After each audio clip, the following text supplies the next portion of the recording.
What's up, everybody? Welcome to a Spring CUNYAC feature. With spring sports canceled due to the COVID-19 pandemic, we here at CUNYAC are spotlighting student athletes once a week during the spring semester, highlighting their accomplishments, talking about the experience at the collegiate level, and what they've been up to over the past year in 2020. I'm your host, Eldridge Chavez. You can catch the spring features every Friday here on our website, cunyathletics.com, and on our YouTube channel, CUNY Athletics Conference, as well as on our social media feeds by searching CUNY Athletics. If you missed any of our features from the fall and winter semesters, please go give it a watch. We'll have links of all our past interviews listed below. Now with me today is a senior from Baruch College. She's the captain and starting pitcher and shortstop for the Bearcats softball team, and also a part of the women's tennis team. She's a CUNYAC Scholar Athlete, a CUNYAC All-Star, a member of the Baruch Future Philippines Club, and a recipient of the Baruch Athletics Academic Honor Roll. Majoring in digital marketing, minoring in journalism for concentration in data analytics. From North Plainfield, New Jersey, please welcome the Baruch Bearcat, Victoria Kisling. Victoria, how are you?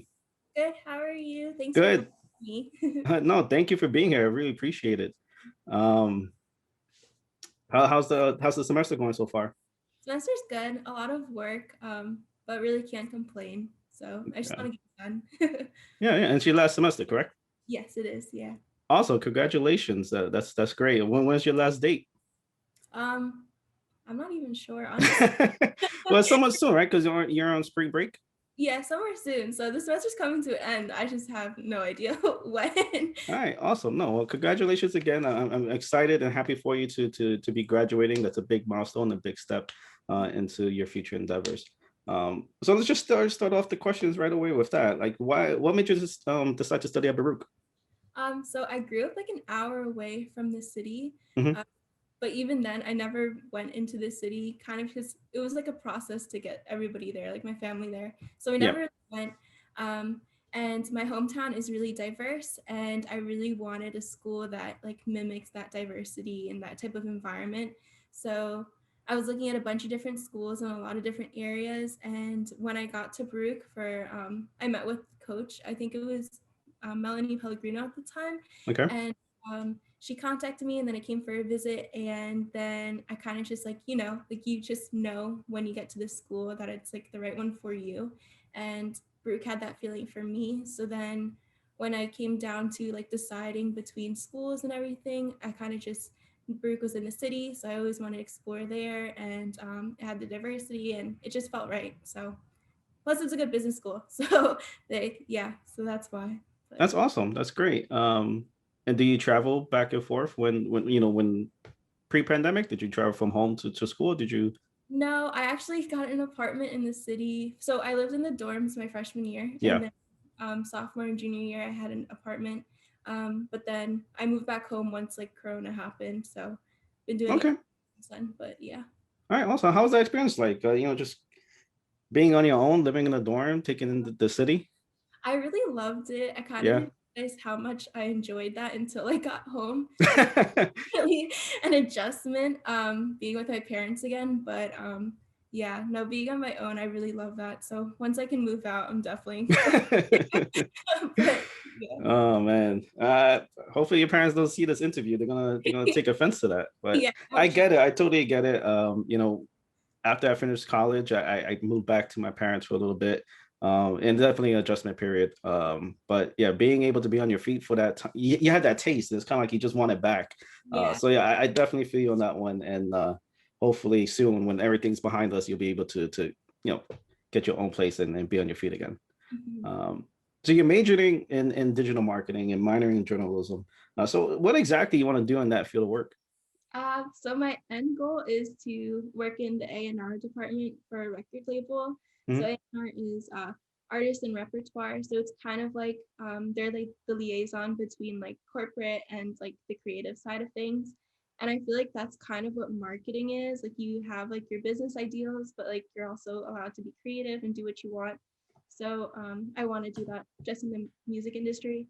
Yeah, that's awesome. Yeah. So yeah, that's pretty much it. And then for journalism, I didn't get into that until like high school. So I wrote for the newspaper at school, and then so I'm kind of just gonna use that as like a side gig, maybe like write whenever I can. But that's pretty much.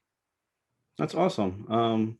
Yeah, best of luck at that. That sounds like just a great job opportunity there, especially working in the music industry or working in the entertainment industry, just in general. It's a great opportunity. It sounds like a lot of fun, and and having an opportunity. Have you worked anywhere? Have you entered anywhere to kind of like hone those skills?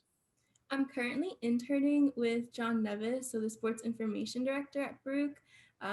And with him, I'm doing a lot of like graphics, interviews too. I'm doing video editing, stuff like that. But he's like any like digital footprint that like Baruch Athletics has, like he's pretty much the mastermind behind it. Yeah. So working with him and seeing what he does has been like a really awesome opportunity. And I'm really thankful for that. He's a really great teacher. So yeah. But other than that, I worked in the radio station at school, so WBMB radio. Oh I've, wow, that's interesting. That's awesome. yeah, I've worked with them a little bit, only for a semester, just because then like sports got so crazy. Hmm. But with them, I had a radio show with a couple of friends, and that was a really cool experience. Working on like playlists, stuff like that, but like working on events. So yeah, that was really cool too. But that's pretty much my experience. No, that's good. That's actually a lot. That's more than I had. I had zero experience coming out of college, and having any sort of experience interning anywhere, or just having a job is going to be so dividend, especially in our field of work. I majored in journalism, and it was so hard for me to find something right out of college, especially not having any sort of internships under my belt. But you have, a couple of good things. John is a great guy. I had a chance to work with him here and there during my time at CUNYAC. So definitely in good hands. Is there anything that he taught you that you just didn't know about, or kind of like, just stood with you? He likes to tell us, like me and the other interns, he likes to say that it's kind of like a cook in the kitchen. Like there's always you're always gonna have a project to work on, whether like Yeah. you don't see it, but like in an hour you'll get something that you need to do. So I guess just like always being on your toes, always being ready to like take on the next project. That's something that he's really taught us. So yeah. Yeah, definitely. And definitely being proactive. I think that definitely benefits a lot. When I started off as an intern with Keniac, and my whole model was just like bring as much work to me. Didn't matter what it was. It didn't matter if I didn't know how to do it. Like I will just learn on the fly. And especially, I think that's the biggest opportunity you have as an intern is like you're able to learn these things as you go, because they're not expecting that much out of you. But if they see that you have a drive, they see that you're willing to kind of like go above and beyond and take on multiple projects, you're gonna stand out. And I think I paid huge benefits for me because that's what able to land me a position with Kinyak. So keep doing that. Take on any sort of opportunities. And you mentioned the radio show. What were you doing there? Like what kind of topics you guys were talking about? It was called Anything But Politics. So it was anything but politics. Yeah. I want to get into that, but it was like once a week, and it was just for like an hour. But it was really fun. I mean, I've never been in like a studio before. I've never had to like record a drop before, so it was a really big learning experience, and I met a lot of like really cool people that just Yeah. like value music as much as I do, and like we were able to have like cool conversations about that. Just like a really diverse group of people that I probably wouldn't have met otherwise. So Yeah. yeah, that it was like really cool, and I wish I could give more time there. I mean, I always talk to them about like how I could have. I wish I could have more time there, but Yeah. only so many hours in a day. Yeah, no, I get it. And that's cool. That sounds like a great gig. Again, like I wish these are things that I did. I graduated from Lehman College. We definitely had like network programs like that I should have definitely taken advantage of, but didn't. But I'm glad that you did, and it sounds like you're on the right foot. So hopefully, when you graduate, you have something lined up. So let's transition a little bit here. Obviously, Keniac, student athletes. So let's transition to that. You're multi-sport athlete. Again, you play softball, you play tennis. Um, when did you start playing sports, and when did you start beginning to play competitively? So for softball, I've been playing ever since I could remember with like football and like baseball, and then switching to softball. Because my dad was my coach, so you know how that goes. Yeah. But yeah, so then I wasn't really like softball wasn't really my thing. Like I guess it was my thing to other people, but I had interest elsewhere until like middle school. So that's when I started to pitch. And then I got a job working at like this like pitching school camp kind of thing. So I was Yeah. like teaching people. and like teaching other kids. And then after that, like my town didn't have a really big like softball community. It wasn't really a big sport in my town. Like my town is known for like soccer, and like that's pretty much it. Yeah. So when I got to middle school, that's when I started, like, we finally had like a team for like travel, but it wasn't like travel in the sense where it was like tournaments and like showcases. It was just like travel like between towns because we didn't have money for that, you know? Yeah. So when I started doing that, started getting like more exposure to like these other teams, then I started other teams started asking me to play for them and join them. Oh, wow. So that's how I figured, like, found out about this like whole new world of like softball and like all the tournaments, and like these girls are like really good, and I was like, oh my god. But yeah, so not until then for softball, and then after that, I still didn't have a lot of money, so I couldn't like play on these fancy teams. So I just did town travel and like playing in tournaments when I could. But for tennis, my sister played tennis in high school, and she was like my idol growing up. So I was just like, okay, she's playing tennis, so I have to play tennis in high school too. Yeah. And I've never played before. I used to play soccer, like I just did recreation soccer my whole life. So then I dropped soccer, switched to tennis, and then yeah, that was pretty much it. And I didn't think of like playing tennis in college until I got to Baruch. And my sophomore year, I contacted Coach Greg asking if like they needed another person on the team, like I could do it. But then when we looked at our schedules, like it didn't like match up, and I couldn't Yeah. join. So I didn't join till my junior year, and then that was my only year. But I'm still glad I got that experience. Yeah, no, that's great. So you play two positions for softball. You're a pitcher and the shortstop. Which one do you prefer? Oh, I get this question asked a lot, and I still don't know. They're just two completely different positions. I guess I would have to say pitcher. I mean, that's my primary position. Yeah. I just like having like control of the game, and like, like your actions on the mound can really dictate the rest of the energy on the field.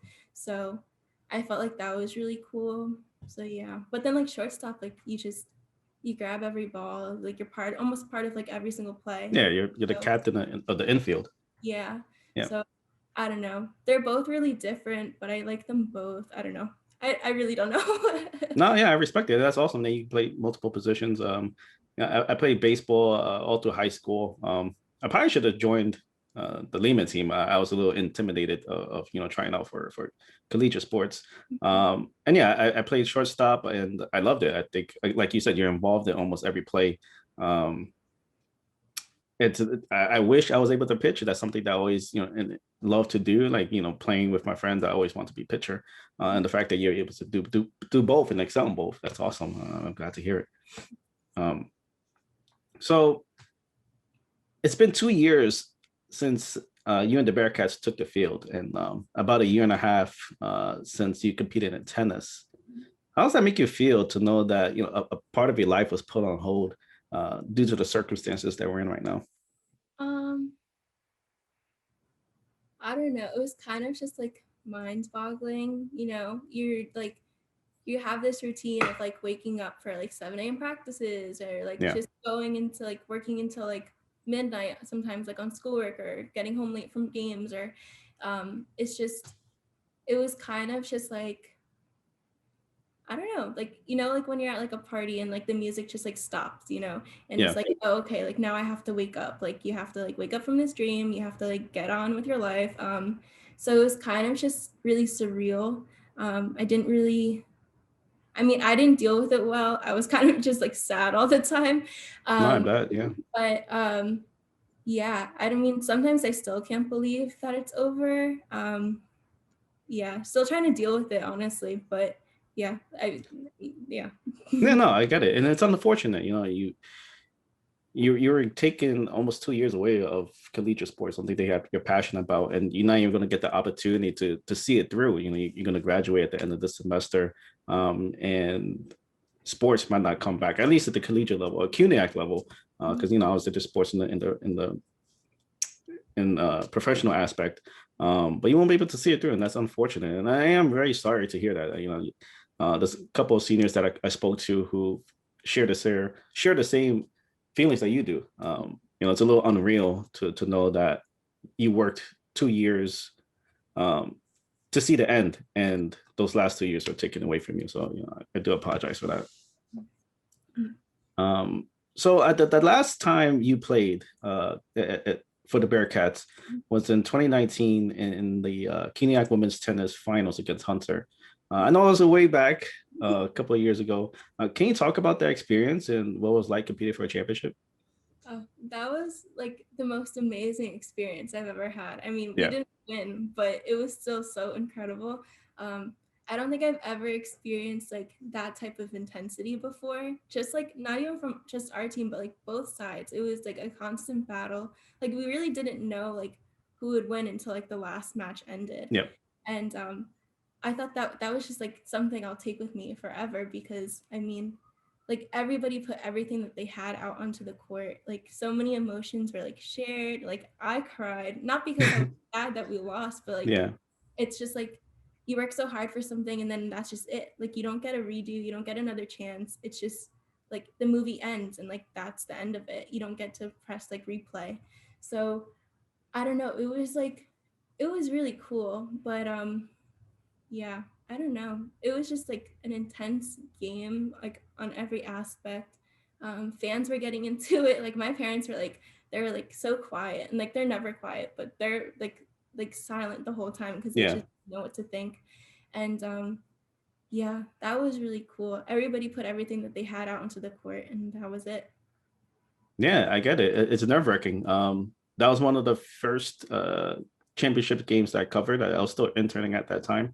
And yeah, there was about like this was a new experience for me. So I didn't know there was going to be so many games played at once.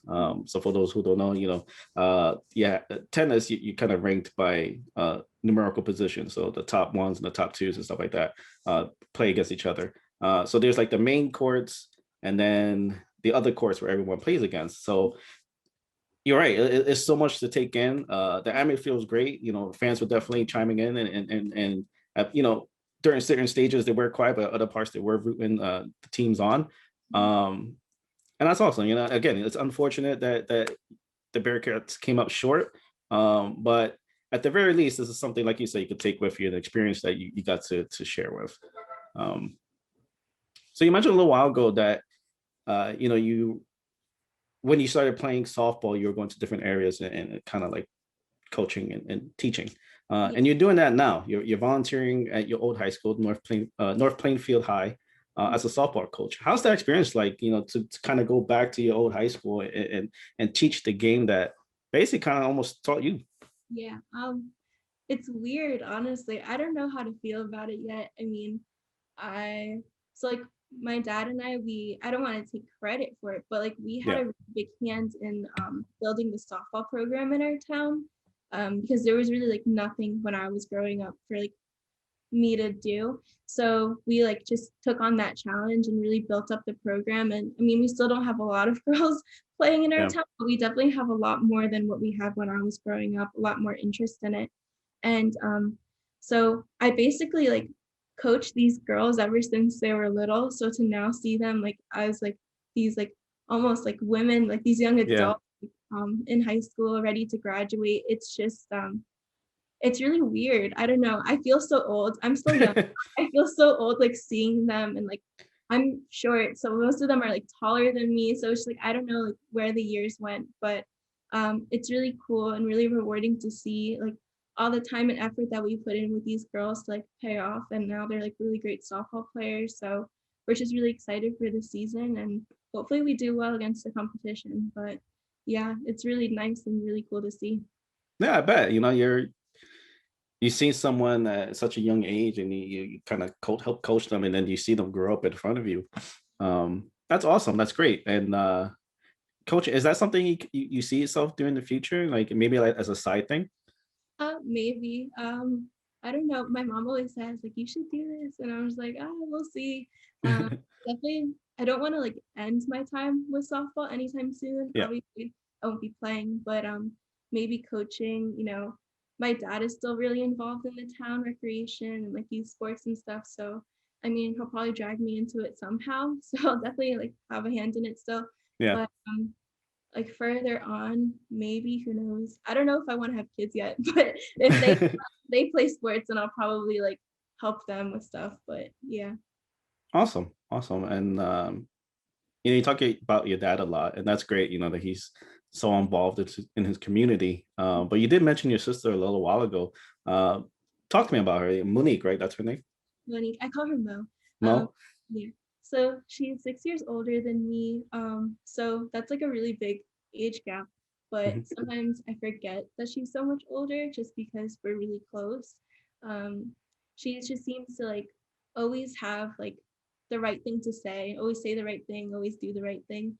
And that's something I've always really admired. And she's so independent and like so much of her own person. And I've always wanted to be like that too. Yeah. So I've always tried to like replicate that. But yeah, just a really great person all around. And I'm really thankful that I have a really great relationship with her.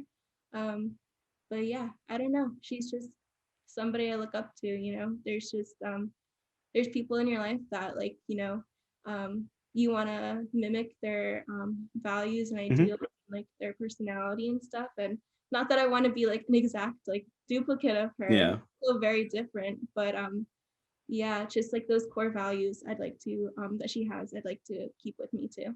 Of course. No, I agree 100%. I'm the youngest of my siblings.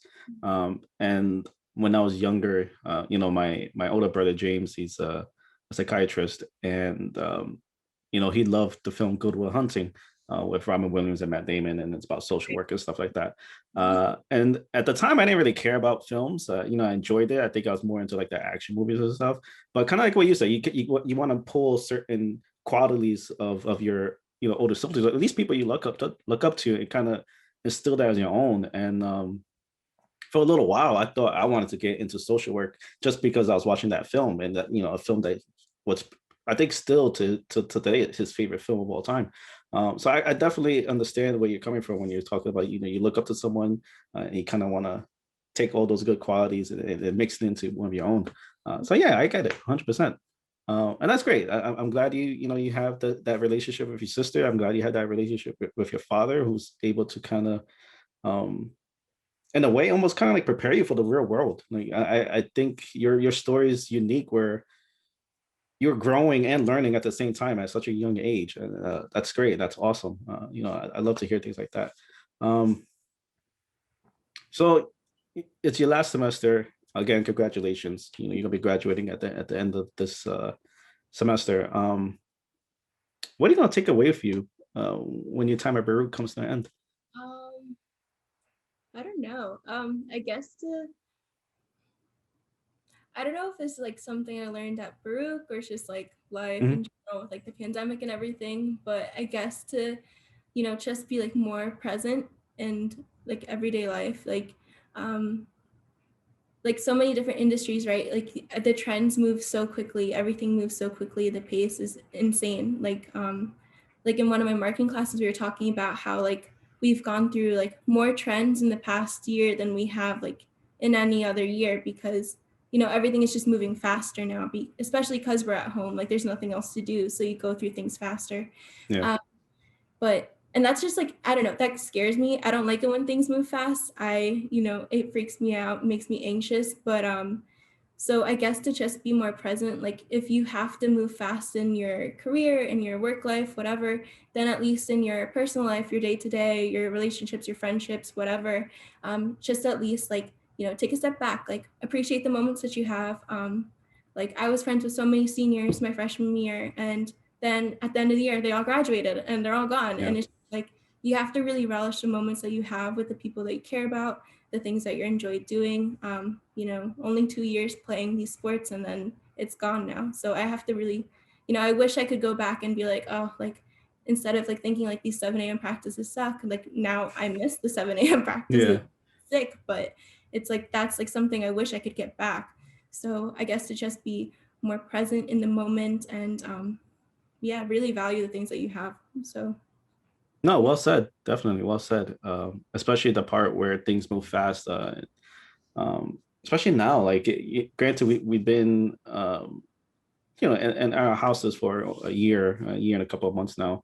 Um, but it just doesn't feel that way. Like it's felt like, you know, I think it was maybe 2, 3 weeks ago. It was the 1 year anniversary of the first person who had coronavirus in New York State, and it felt like 5 months ago almost.